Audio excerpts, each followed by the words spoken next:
Vamos a continuar con esta serie en la que estamos, que hemos titulado Puedes Creer, serie que estamos basando en el Evangelio de Juan, específicamente en las 7 señales, que son los 7 milagros que Juan registra en su Evangelio.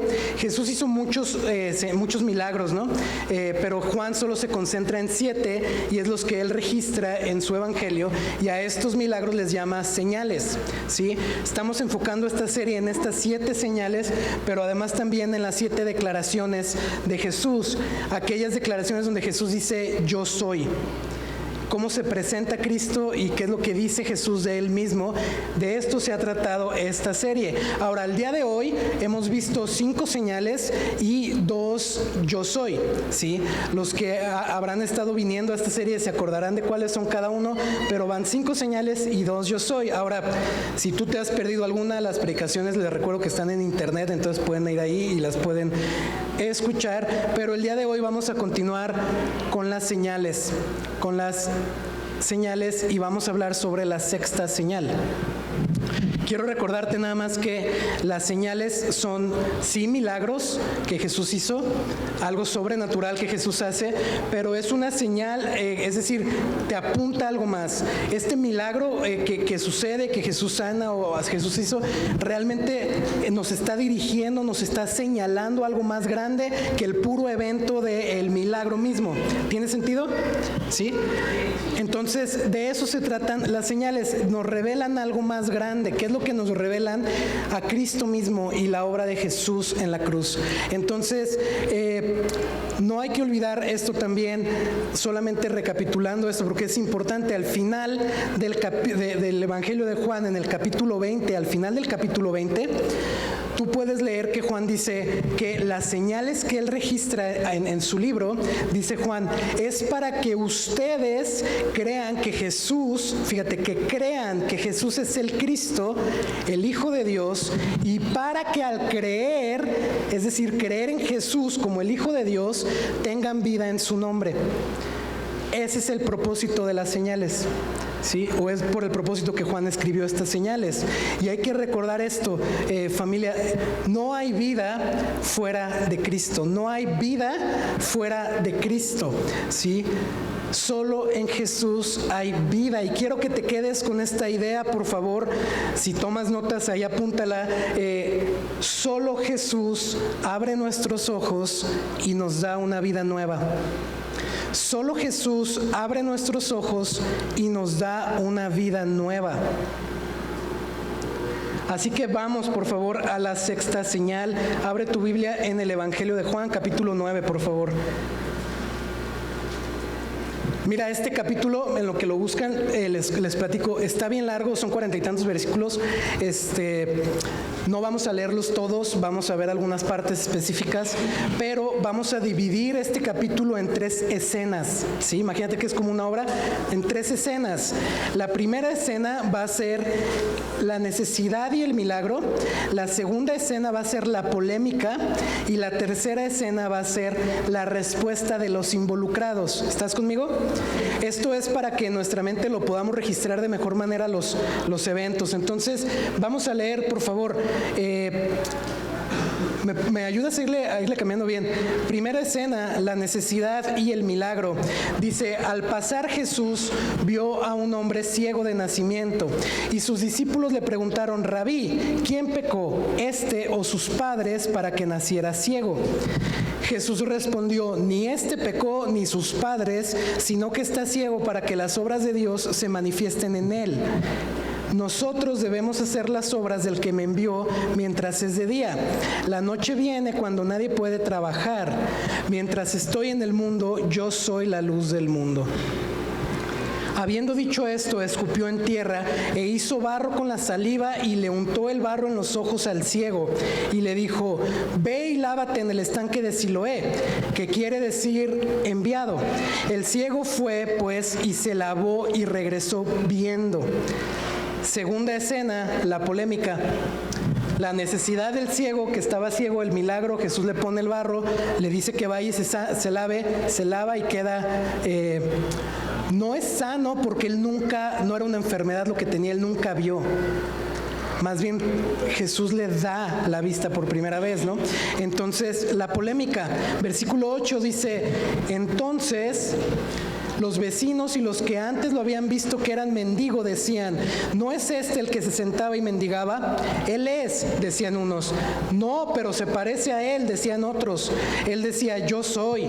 Entonces le decían, ¿cómo te fueron abiertos los ojos? Él respondió, fíjate, primero dice, el hombre, así es como identifica a Jesús, el hombre que se llama Jesús hizo barro, lo untó sobre mis ojos y me dijo, ve al estanque de Siloé y lávate. Así que fui, me lavé y recibí la vista. ¿Dónde está él?, le preguntaron y él les dijo, no lo sé. Llevaron ante los fariseos al que antes había sido ciego. Los fariseos eran los líderes religiosos, los que cuidaban y vigilaban que la religión y los estatutos de la ley, de la religión de los judíos se llevaran a cabo, funcionaran. Ellos observaban el cumplimiento de lo que ellos creían que era lo que Dios quería para ellos y de lo que Dios les había dado como su ley. Entonces estos llevan al ex ciego con los fariseos, con los meros, y dice versículo 14, y era día de reposo, el día en que Jesús hizo el barro y le abrió los ojos. Mira, el día de reposo era el sábado, ¿sí? El Shabbat o el Sabbat. Y hay una cuestión aquí que para los judíos el sábado era un día sagrado, era el día en el que ellos tenían que ir y escuchar de las escrituras y orar y meditar, era un día destinado a que ellos alabaran a Dios básicamente y alimentaran su comunión con Dios, por así decirlo. Y dentro del sábado tenían un montón de prohibiciones que los mismos judíos, los fariseos, habían agregado a la ley de Dios. Dios les había dicho, van a guardar el sábado para dedicármelo a mí. Y lo que los fariseos habían dicho es, muy bien, entonces para hacer esto hay que dejar de hacer esto. ¿Tiene sentido? Había un montón de regulaciones, ¿sí? O sea, cosas bien absurdas. No podían caminar más de cierta cantidad de pasos, no podían levantar más de cierta cantidad de peso, no podían sanar, por ejemplo, al menos de que fuera un médico, por ejemplo, al menos de que fuera de vida o muerte, y no podían trabajar, cargar, no podían hacer un montón de cosas, ¿no? Comida, por ejemplo, Por eso es que los fariseos se alborotan porque Jesús sanó en sábado y la manera que lo hizo. Jesús de muchas maneras rompió las regulaciones que tenían, no nomás por sanar, por otras cosas, pero bueno, por esto es como un contexto general de los fariseos y el sábado. Entonces, versículos 15 dice, por eso los fariseos volvieron también a preguntarle cómo había recibido la vista. Y él les dijo, me puso barro sobre los ojos y me lavé y veo. Por eso algunos de los fariseos decían, este hombre no viene de Dios porque no guarda el día de reposo. Pero otros decían, ¿cómo puede un hombre pecador hacer tales señales? Y había división entre ellos. Unos decían, sí viene de Dios, porque no hay manera que jamás en la historia, por lo menos ahí lo que está en la Biblia, se había visto el milagro de que un ciego de nacimiento cobrara la vista. Jamás. Esto era algo sin antecedentes. Entonces, nunca se había visto esto. Por eso toda la confusión de los fariseos, eso no viene de Dios o es un pecador porque quebró el sábado. ¿Tiene sentido? No respetó el sábado. Entonces dice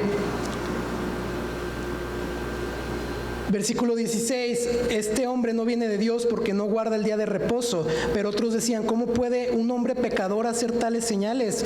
Y había división entre ellos. Entonces preguntaron otra vez al ciego, ¿quién dices tú de él, de Jesús? No, se refiere a Jesús. ¿Qué dices tú de él, ya que te abrió los ojos? Ahora el ex ciego contesta, es un profeta, les respondió. A los vecinos les dijo, es el hombre, que era Jesús, hizo esto. Ahora él dice, es un profeta. Este ex ciego no había visto a Jesús, solamente había recibido esto, había hecho lo que Jesús le había indicado, pero ahora pareciera que está creyendo cada vez más, ¿te das cuenta? Y luego dice, bueno, después de esto, dice, es un profeta, responde, después de esto, dentro de la polémica es que los fariseos no le creen y están tratando de culpar a Jesús y de buscar algo para incriminar a Jesús de esta violación al sábado, ¿no? Entonces, ellos no le creen, ni siquiera creen que él haya sido ciego de nacimiento, porque era algo increíble lo que había pasado. Entonces los fariseos, al no creerle a él y no creerle a Cristo y buscar ponerle ahí pie a Jesús, culparle de algo, lo que hacen es que ahora llaman a los papás. Y tú lo puedes leer ahí en tu Biblia, yo te lo estoy platicando porque son como 30 o 15 versículos, no me acuerdo cuántos son de ese pedazo. Le hablan a los papás y le dicen a los papás, básicamente los cuestionan de su hijo, si su hijo era ciego o no. Y ellos dicen, sí era ciego. Pero los papás no dicen absolutamente nada de Jesús, no le atribuyen el milagro a Jesús, no dicen nada, o sea, dicen, si era ciego y no sabemos qué pasó. ¿Por qué hacen esto? No porque no supieran lo que hubiera pasado, sino que ahí en la Biblia ves tú que dice que porque tenían miedo. La cosa es que los fariseos ya habían ya habían puesto la regla básicamente de que si alguien confesaba o declaraba a Jesús como Mesías, creía en él o le seguía o algo así, los sacaban de la sinagoga, los excomulgaban básicamente. ¿Sí estás conmigo aquí? Entonces, esto de que los excomulgaran o los corrieran de la sinagoga no era nada más como, pues salte del edificio, ¿no? Y ahí te ves. Era un tema bien importante para los judíos, porque en las sinagogas se desenvolvía o se llevaba a cabo toda la vida religiosa del judío. El escuchar las escrituras, la comunión, la comunidad, todo sucedía en el templo y en las sinagogas. Cuando los excomulgaban, no solamente les prohibían seguir practicando su religión, sino que además esto implicaba en su vida social, o sea, ciertamente eran ya los hediondos, ¿no? Por así decirlo, y aparte de esto, en su economía, porque no tenían permitido seguir haciendo, los que sí eran parte, seguir haciendo negocios con los excomulgados. Entonces era algo bien importante, era algo grande para que sacaran a alguien, que lo excomulgaran. Entonces tenían miedo de que esto les sucediera y no dicen absolutamente nada de Jesús. Al contrario, le echan la bolita al hijo, y tú lo puedes leer ahí, le dicen a los fariseos, pues no sabemos, ve y pregúntale a él, ¿no? Ya tiene edad, de hecho dice, ya es mayor de edad para contestarles, pues ve, pregúntale a él. Se lavan las manos, ahora los fariseos vuelven a llamar al ciego, y ahora en este segundo interrogatorio la plática ya se pone bien intensa, y ya se empiezan ¿sabes? Esas pláticas donde luego bajita la mesa, tiras la pedrada y luego te contestan y así pues hagan de cuenta que eso pasa ahí, ¿no? Y se empieza a subir de tono al grado de que, porque lo que hacía el ciego, le preguntan, ¿cómo fue? Y él dice, pues ya les dije y no creen. O sea, me pusieron barro y no creen, pues ¿qué quieren que les diga? ¿Que quién es? ¿Que sí es pecador? El ciego les termina diciendo, yo no sé si él es pecador o no, yo solo sé que yo era ciego y ahora veo. ¿Y cómo fue? Pues me puso barro, me lavé y ahora veo. Y de ahí no lo sacaron, y siempre decía, pues Jesús lo hizo, Él lo hizo por mí, Él me llamó, Él me puso y esto pasó así, ¿no? Entonces se sube la plática de intensidad. Los fariseos terminan enojados, terminan diciéndole, tú así naciste y que no sé qué, y ahí se ponen como medio ofensivos y lo expulsan de la sinagoga. Por el contexto entendemos que no lo sacaron del edificio, sino que realmente lo excomulgaron. Porque de hecho los fariseos, ahí tú lo leerás después, le dicen, el ciego les dice, bueno, ya les dije y no me creen. ¿No será que ustedes quieren volverse discípulos de Jesús? Y hagan de cuenta ahí que y los fariseos le dicen, no hombre, discípulo serás tú. Y lo reconocen ya a su manera como discípulo de Cristo. Entonces, pues lo excomulgan, lo corren, ¿no? Porque él se la pasaba diciendo lo que Jesús había hecho por él. No daba más explicaciones, no tenía una explicación, pero reconocía a Cristo y decía, Él lo hizo por mí. Y pues terminó siendo expulsado. Ahora, tercera escena, versículo 35, esto ya es al final. Lo corren y Jesús oyó decir que lo habían echado fuera. Y cuando lo encontró, le dijo, ¿crees tú en el Hijo del Hombre? Él le respondió, ¿y quién es, Señor, para que yo crea en él? Jesús le dijo, pues tú lo has visto y el que está hablando contigo, ese es. Entonces el ciego dijo: creo, Señor, y lo adoró. Y Jesús dijo: yo vine a este mundo para juicio, para que los que no ven, vean, y para los que ven, se vuelvan ciegos.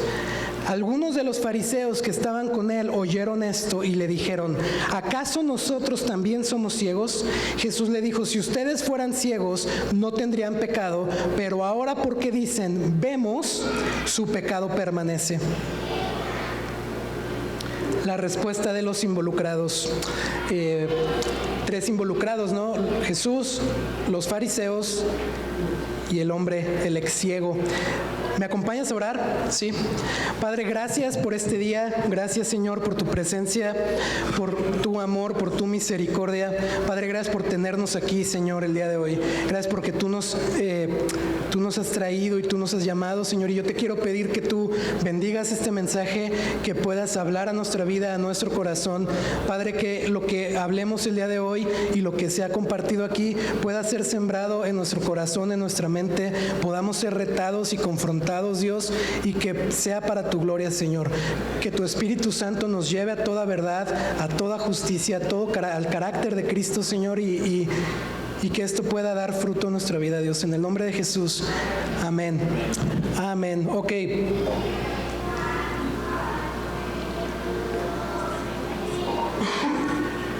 Esto que leímos es el capítulo 9. En el capítulo 8 está el segundo yo soy de Jesús. ¿Alguien recuerda cuál es? Fue el último que vimos hace un par de semanas. No. Yo soy la luz. Yo soy la luz del mundo, dice Jesús en el capítulo 8.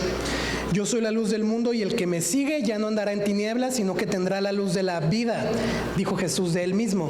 Se cree que esto que leímos del ciego sucede un día después de esto de la luz del mundo, de que Jesús dice: yo soy la luz del mundo, ¿sí? Algunos dicen que sucede el mismo día. Yo no creo que suceda el mismo día por lo del sábado, la cuestión del sábado, porque lo que sucede es que al final del capítulo 8 Jesús deja tan enchilados a los fariseos que agarran piedras y se las quieren aventar, ya lo quieren apedrear, y Jesús se tiene que ir, dice que se esconde y se va, ¿no? Entonces los judíos, teniendo el sábado en tan alta estima y tan sagrado para ellos, pues quién sabe si hubieran querido matar a pedradas a alguien en ese día, ¿no? Pero probablemente sucedió al día siguiente.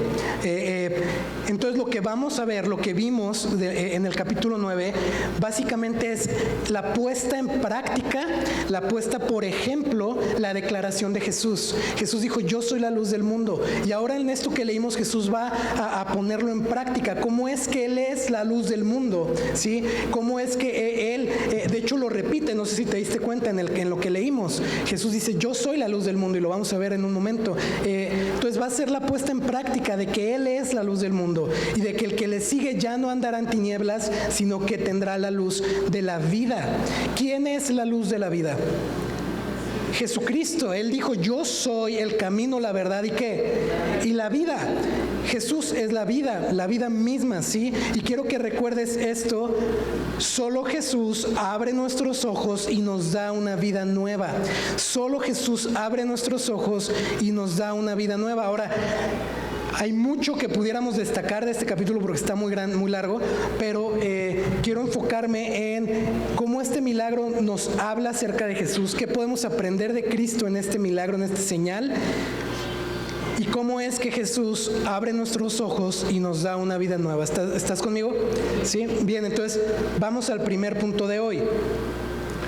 Jesús ve oportunidades.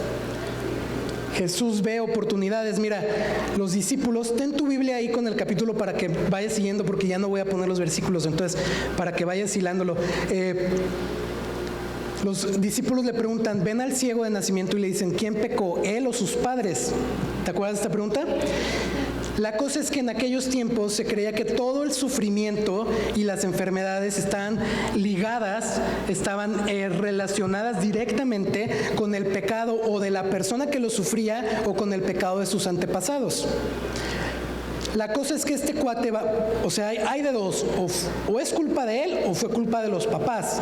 Para que fuera culpa de él, como él era ciego de nacimiento, esto implica ¿a qué hora pecó? ¿Sí estás conmigo? ¿A qué hora pecó? Si esto era consecuencia de su pecado, ¿en qué momento pecó? Bueno, los judíos creían que la persona podía pecar desde el vientre de la madre. Y esto no tiene que ver con una preexistencia del alma o con vidas pasadas, o no tiene nada que ver con eso. Esto tiene que ver con una historia que encontramos en Génesis. Génesis capítulo 28, recordarás a lo mejor a estos dos hermanos, ¿no? ¿Alguien recuerda los nombres? Esaú y Jacob, que dice la Biblia ahí que desde que estaban en el vientre de la mamá de Rebeca, que desde que estaban ahí se estaban peleando. Por eso ellos creían que se podía pecar desde el vientre de la mamá. Entonces esta era una cuestión, pero también se creía lo de los papás. ¿Sí? ¿Por qué? Porque en Éxodo capítulo 20, cuando Dios le da los 10 mandamientos a Moisés, tú lo puedes leer ahí en Éxodo 20, Dios le dice a Moisés: yo castigo la iniquidad de los padres sobre los hijos hasta la tercera y cuarta generación de los que me aborrecen. Esto suena a que sí podía ser culpa de los papás, ¿no es cierto? La cosa es que ellos creían esto, que por culpa de los padres los hijos la pagaban. Ahora todos somos hijos aquí. ¿Cómo les fue?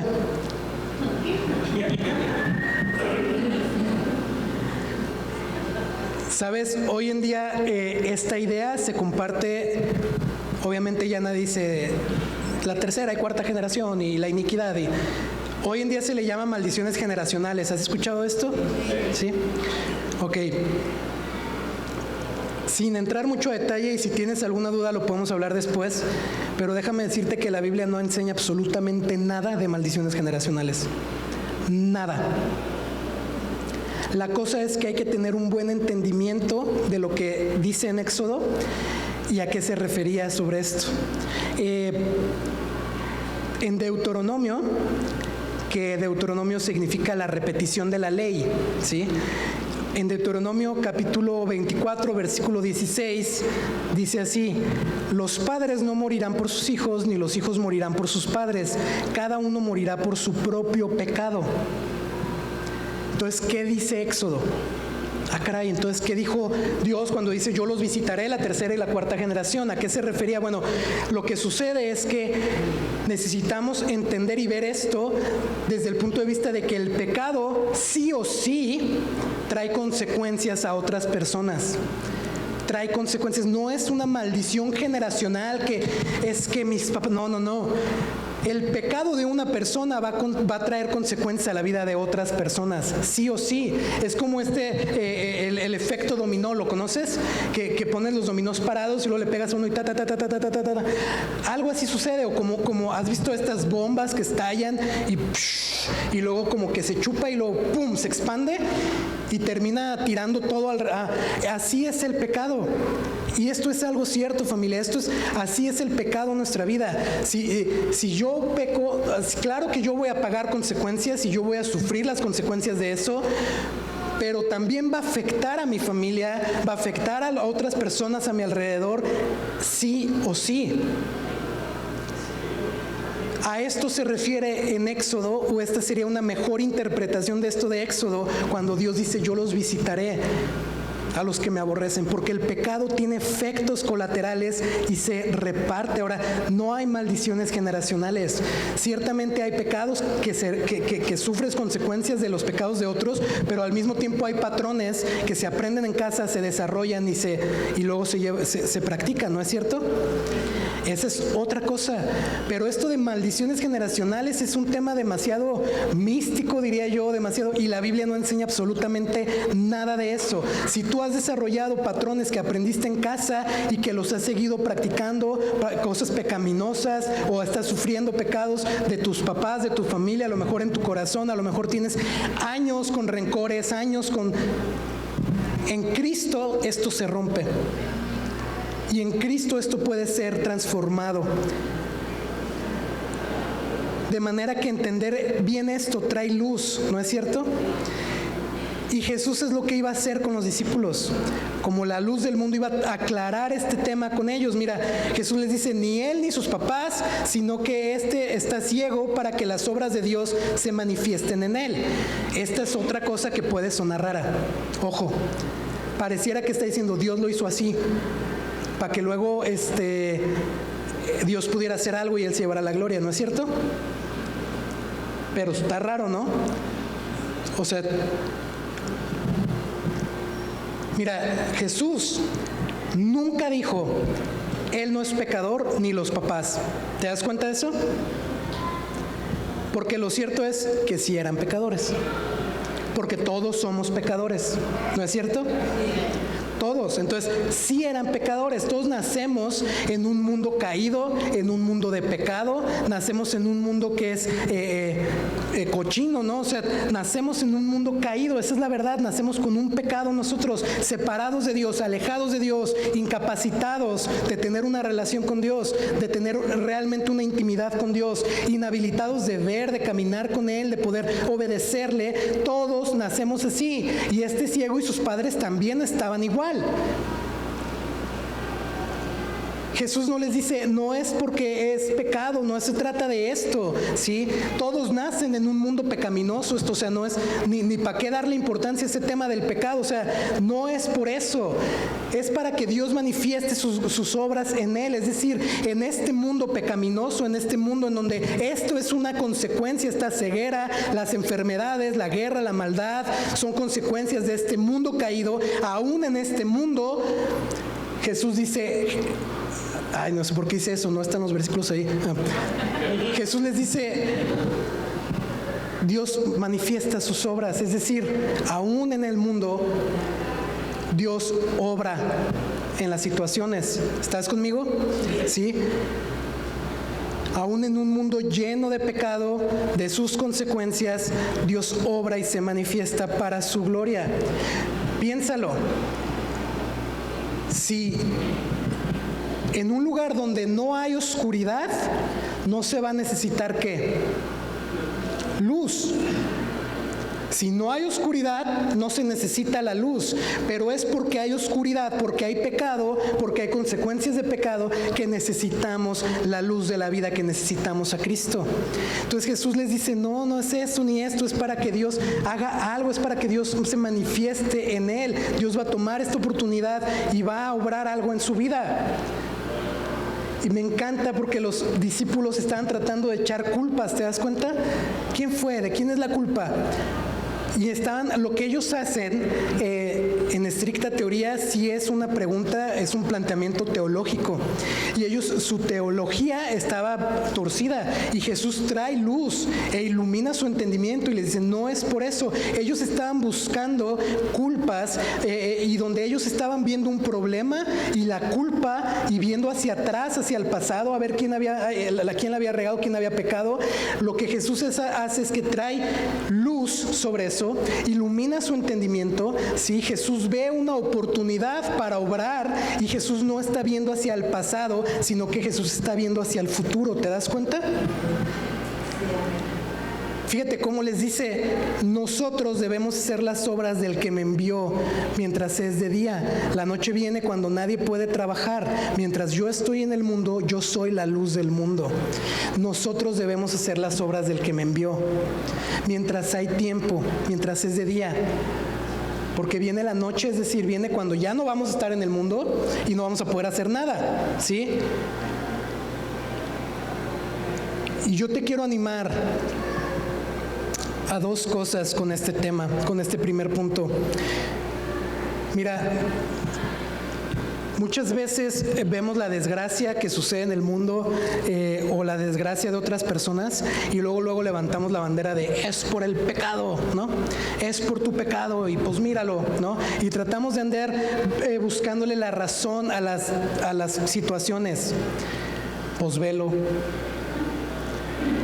Pues de tal palo tal astilla, pues ¿qué esperabas? ¿No? Pues es que velo cómo vive, pues es que velo lo que hace, pues es que mira y así, ¿es cierto o no? Familia, aprendamos de Jesús, porque Él dice, nosotros debemos hacer las obras del que me envió. Y si tú eres creyente, ese te incluye a ti. Nosotros debemos hacer eso, ¿sí? Nosotros debemos hacer las obras del que me envió. Ellos le dicen, fue por A o por B. Jesús les dice, fue por C. Ellos le decían, ¿por qué pasó esto? Jesús les dice, bueno, ¿qué podemos hacer por Él? ¿Sí? ¿Qué podemos hacer por Él? Y debemos aprender a ser más como Jesús en ese sentido también. Debemos dejar de juzgar las desgracias ajenas. Debemos de dejar de decir, pues por esto y por esto. Dedícate a traer esperanza, a ver con esperanza y a traer luz a la vida de las personas que están pasando por un momento difícil. Porque si tú estás, a Jesús lo envió Dios Padre, pero a nosotros nos ha enviado Jesús a predicar el Evangelio, a hablar las buenas noticias. Entonces, no hay que estar señalando y buscando los porqués. Hay que hablar vida y verdad, que es el mensaje que tú has recibido, que se te ha encomendado y el que yo he recibido y se me ha encomendado. La luz del mundo, a Cristo Jesús. Jesús vio la oportunidad para obrar en este ciego, no señaló su pecado para juzgarlo, sino que vio su necesidad y su condición y tomó la oportunidad para presentarse a Él, para darle una vida nueva. Y creo que esto también nos enseña que podemos ver nuestro sufrimiento, nuestras necesidades también. No tratar de buscarles la razón del por qué, y es que yo cuando era chiquito me robé el mazapán y ahora la estoy pagando. No veas hacia atrás, ve hacia adelante. Si tú estás pasando por una situación difícil, déjame decirte que probablemente esta es la oportunidad que Cristo está o que quiere usar para encontrarse contigo y darte una vida nueva. Deja de ver hacia atrás, ve con esperanza lo que Cristo quiere hacer en tu vida. Jesús vio la oportunidad. Punto número 2, Jesús da una nueva vida. Dice que Jesús escupe. ¿Sí te acuerdas de esto o no? ¿Cuántos han escupido en su vida? Todos, ¿verdad? Bueno, yo creo, no sé. Seguramente Jesús escupió generosamente, ¿no es cierto? O sea, para poder hacer barro y ponérselo a alguien en los ojos, o lodo, pues no ha de haber sido nomás como, no, va, ha de haber sido con ganas. O sea, les escupe, hace lodo, se lo pone en los ojos y le dice, ve al estanque de Siloé y lávate. El ciego va, se lava y comienza a ver. Muchos señalan de este milagro la rareza del tema de la saliva y del barro. Y ciertamente hoy en día diríamos, pues híjole, ¿no? Pero lo cierto es que no era tan raro. En aquellos tiempos sí había una creencia sobre la saliva, y sí se creía que la saliva de ciertas personas podía tener propiedades hasta curativas, sobre todo en un asunto de los ojos. Y de hecho decían que, en serio, búsquenlo después si no me creen, pero de veras, decían que hasta, historiadores y comentaristas opinan que era la saliva más potente, ¿no? Era la saliva en ayunas. O sea, la que mejor huele, ¿no? Sí, ¿verdad? Que era esa, ¿no? Entonces, realmente no era tan raro el asunto de la saliva. Creo yo que Jesús rompe el molde cuando Él hace el barro, cuando Él escupe en porque pues una cosa era escupirle en el ojo directo, así, ¿no? Y otra cosa era hacer lo que Él hizo de la tierra y ponérselo en los ojos. Ciertamente Jesús rompe el esquema de la manera como lo hacían, porque la manera no era, el método no era lo importante era la persona. El método no importaba, lo que importaba era quién estaba haciendo eso. ¿Sí estás conmigo? Para que luego no creyeran, si escupes y le haces barro y se lo pones, se sanan en los ojos. Pues claro que no. Y si alguien quiere intentarlo, lo podemos intentar. Pero no era por ahí, ¿sí? No iba por ahí. Pero lo que yo creo que es más importante y lo que de veras a mí se me hizo bien interesante esto es el hecho de la tierra, del lodo que hace Jesús y se lo pone en los ojos. Si tú vas a Génesis, cuando Jesús cuando Dios crea al ser humano, al hombre, dice que Dios lo crea a partir de ¿qué? Del polvo de la tierra. Del polvo de la tierra. De ahí sale el hombre. Y esto lo puedes leer. ¿Sabes algo? Si tú conectas como Dios creó y lo que Jesús está haciendo, yo opinaría y yo creo pues que Jesús no estaba sanando unos ojos inútiles que no servían para nada, sino que Jesús le estaba dando ojos nuevos a esta persona. Jesús, que todo fue creado por Él y por medio de Él, dice ahí busca Juan 1 y léelo lo que dice ahí, que Él estaba desde el inicio en la creación, que Él estaba con Dios, que Él es Dios. Jesucristo, sí, tomando el polvo y dándole nuevos ojos a este hombre. Porque ¿sabes algo? Jesús le estaba dando una nueva vida a este hombre ciego. Estaba haciendo algo nuevo por él. Pero le iba a pedir algo, ¿no? Le pide algo, le dice, ve y lávate al estanque. Ve y lávate al estanque. Ahora, cuando Jesús le dice, ve y lávate, no le recomienda. O sea, no es como, te aconsejo que te quites lo que traes ahí. No, no. O sea, es una orden, gramaticalmente es un imperativo, le dice, ve y lávate al estanque. Y este hombre, sin conocer a Jesús, sin saber nada de Cristo, sin haberlo ni siquiera visto verdaderamente, le obedece y va, lo hace. Este hombre pudo haberse quitado el barro con la mano, ¿no es cierto? Con la camisa, con el charco, de otra manera. Pero lo hace como Jesús le pidió que lo hiciera.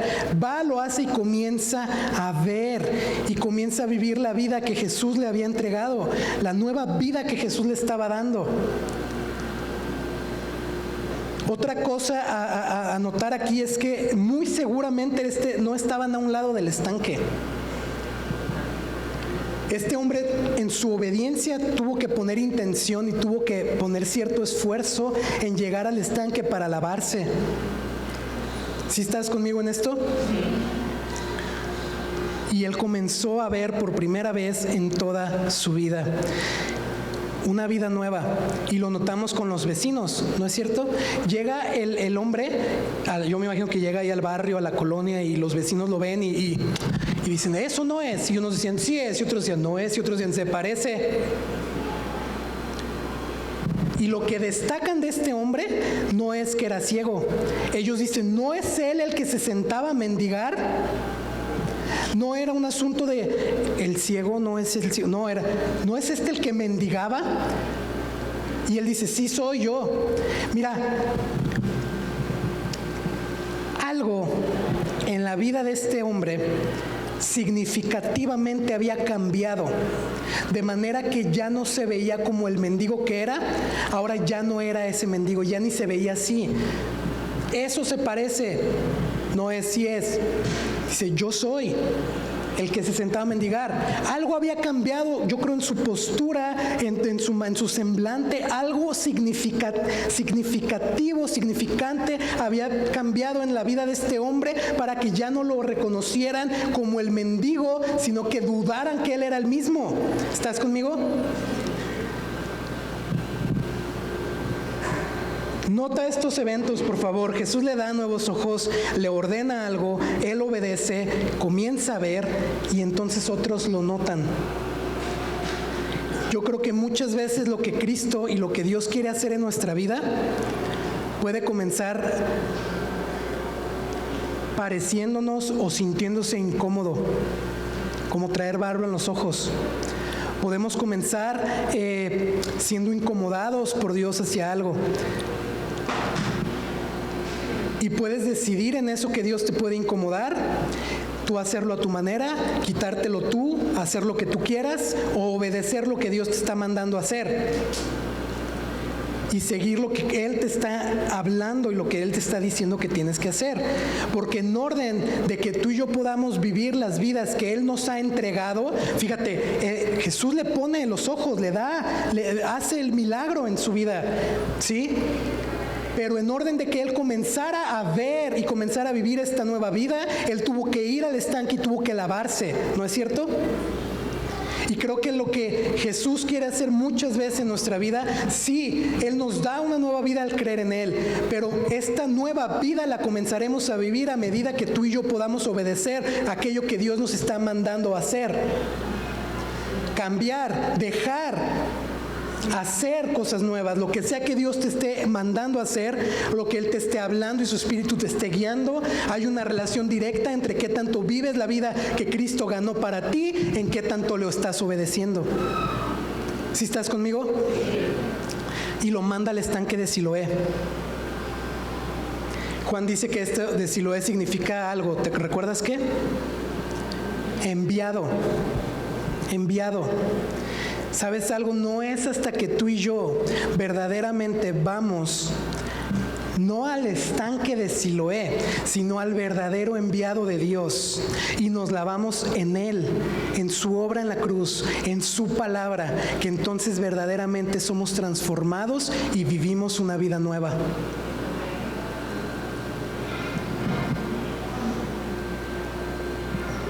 Una vida con un cambio significativo, no importa si estás comenzando en la fe, no importa si tienes años en la fe, si tu vida no ha tenido absolutamente ningún cambio significativo, yo te quiero animar a que te preguntes dos cosas. Número uno, si verdaderamente le has entregado tu vida a Cristo y te has encontrado con Él.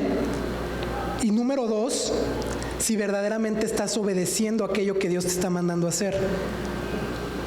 Porque un cambio significativo en nuestras vidas en el día a día tiene que ver y está relacionado en qué tanto estamos escuchando y obedeciendo.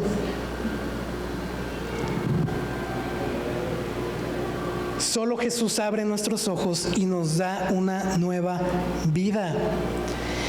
¿Te acuerdas la intención de este hombre de caminar e ir al estanque? Pon intención.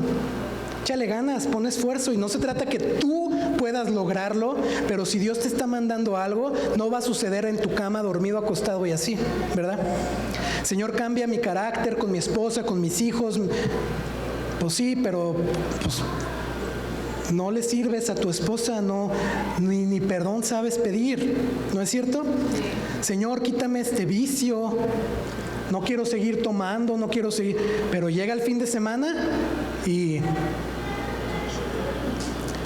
pues una no es ninguna, ¿no? Y luego dicen, una no, ¿cómo va? Una no es ninguna, y luego dos es una, y como una no es ninguna, pues volvemos a empezar. ¿Te das cuenta que hay intención de por medio? Si Dios te está incomodando por algo o te está incomodando en algún área de tu vida, ojo con esto, así como el barro, si Dios te está incomodando y te está llamando a algo, esto es para que tú vivas y sigas viviendo la vida que Él tiene para ti y la vida nueva que Él ha ganado para ti. Jesús nos da una nueva vida. ¿Puedes creer esto? ¿Puedes creer que hay una nueva vida para ti cuando vienes a Cristo? Punto número 3, Jesús provoca una respuesta. Mira, familia, amigos, iglesia, cuando Jesús nos encuentra, sí o sí nos va a requerir a ti y a mí una respuesta. Creer o no creer, obedecer o no obedecer, adorarle o cuestionarle.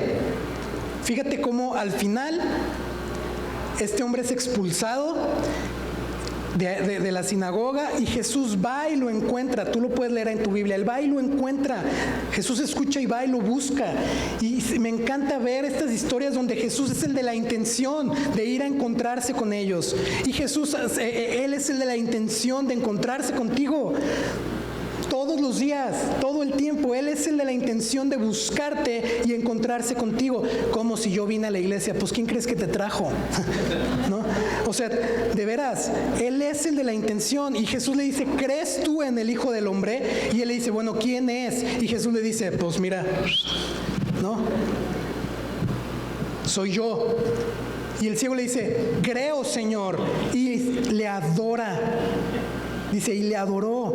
Me encanta porque cuando Jesús le dice, ¿crees? No le está preguntando como, ¿piensas en esto? ¿O qué crees de acerca de esto? Jesús le está diciendo, ¿tienes fe en el Hijo del Hombre. El Hijo del Hombre era un término que Jesús usaba para hablar del mismo, y dice: ¿tienes fe en el Hijo del Hombre? ¿Tienes fe en mí? ¿Crees verdaderamente en mí?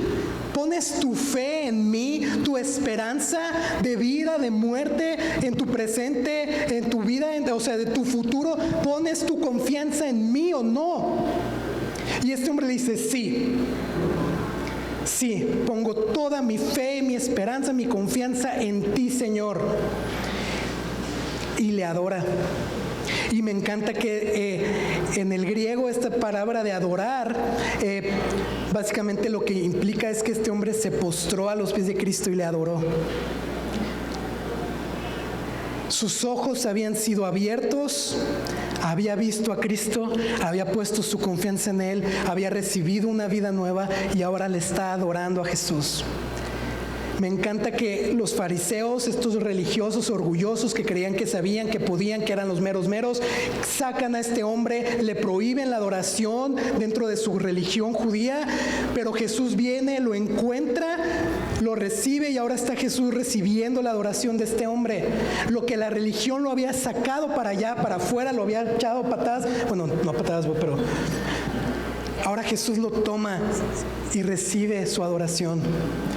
Qué increíble. Y sabes, solamente es cuando nuestros ojos son abiertos, cuando recibimos una nueva vida, que verdaderamente podemos postrarnos y adorarle. Llamarle Señor de nuestra vida, con fe para toda nuestra vida, para nuestro presente, nuestro futuro, nuestra vida, nuestra muerte, nuestra eternidad. Poner nuestra esperanza y nuestra confianza en Él, porque nuestros ojos han sido abiertos, porque podemos verle y podemos conocerle. Iglesia, no se puede adorar a Cristo y nadie le puede llamar Señor si Jesús no lo ha encontrado antes. Jesús le dice: yo vine a este mundo para juicio, para los que no vean, para los que no ven, vean, y para los que ven, se vuelvan ciegos. Y pudiéramos pensar que esto se refiere a Jesús diciendo: yo vine a juzgar al mundo, ¿no es cierto? ¿Se puede entender así o no? Pero esto, yo opinaría que esto va a suceder en la segunda venida de Cristo, cuando Él venga y se juzguen vivos y muertos. Lo que probablemente Jesús está diciendo aquí: yo vine a este mundo para juicio. No se trata que Él vino a este mundo a juzgar a la gente, sino que Él vino a ser juzgado por la gente. Porque Él viene, se presenta, trae luz como la luz del mundo, lo revela todo, pero Él redemanda y provoca una respuesta en la gente. ¿Vas a creer o no vas a creer? ¿Vas a tener fe y le vas a entregar tu vida, o lo vas a rechazar y lo vas a cuestionar? ¿Cómo pasó esto? ¿Por qué pasó esto? Bla, bla, bla. Jesús está diciendo: yo vine a este mundo a que me juzguen. Su luz, ¿sí? Él mismo, el Evangelio, su palabra, como esta ventana que entra la luz a un cuarto oscuro y revela el polvo y la suciedad. Cristo y su palabra van a revelar nuestro corazón, van a revelar nuestra vida, nuestra necesidad, nuestra maldad, van a revelar quiénes somos verdaderamente. Y al ser expuestos, tú y yo debemos necesariamente tomar una decisión. ¿Creemos o no creemos en Él? ¿Le vamos a seguir o lo vamos a rechazar? Algunos fariseos, versículo 40, dice que estaban con Él. Está sucediendo todo esto y ahí están los fariseos viendo. Acuérdate que un capítulo antes, probablemente un día antes, lo querían ya matar a pedradas, o bueno, lo querían apedrear, ¿no? O sea, ya lo traían a Jesús entre ceja y ceja, ya lo estaban checando así.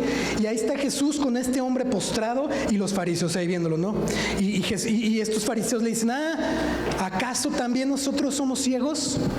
O sea, me imagino la pregunta desagradable, sarcástica, como: ¿nosotros también o qué? ¿No? Jesús les contesta: si ustedes fueran ciegos, no tendrían pecado. Pero ahora, porque dicen vemos, su pecado permanece.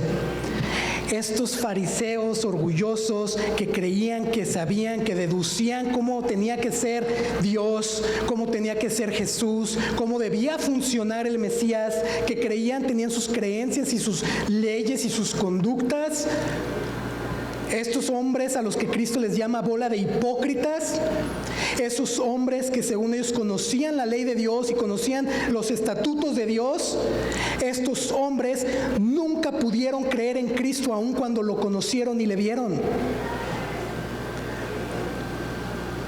Ellos eran los verdaderamente ciegos. Y lo que Jesús contesta, le dice, bueno, si son ciegos, de nada se les va a acusar. De nada se les va a acusar porque son ciegos, porque no pueden ver, porque están inhabilitados para verme, para conocerme. Porque siendo ciegos, ¿qué es lo que van a querer hacer? Ver. Pero ahora porque ustedes dicen vemos, sabemos, podemos, por eso su pecado permanece. ¿Por qué? Porque no le están aceptando a Cristo, porque no están recibiendo su salvación, porque no podían creer en Él, porque creían que ellos podían y sabían y...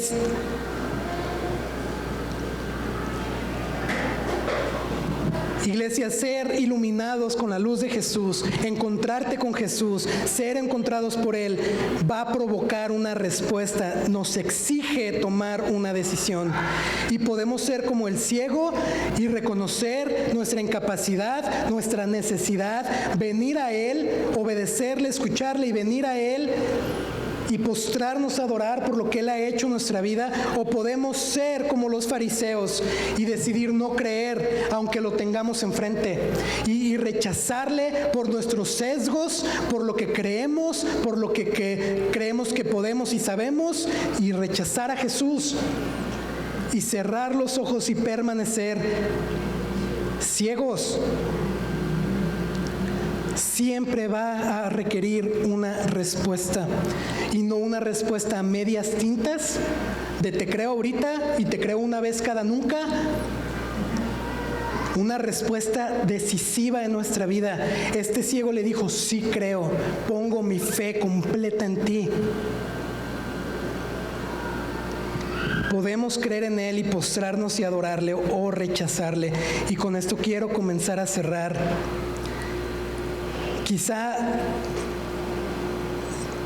Quizá tú puedes decir, bueno, yo nunca he sido ciego, pero la Biblia nos enseña que efectivamente todos nacemos siendo ciegos o en la calidad de ciegos, incapacitados de ver a Dios, de conocer a Dios verdaderamente, inhabilitados de poderle seguir, de poderle obedecer, de buscar honrarle, de buscar una relación con Él, de relacionarnos directamente con Él.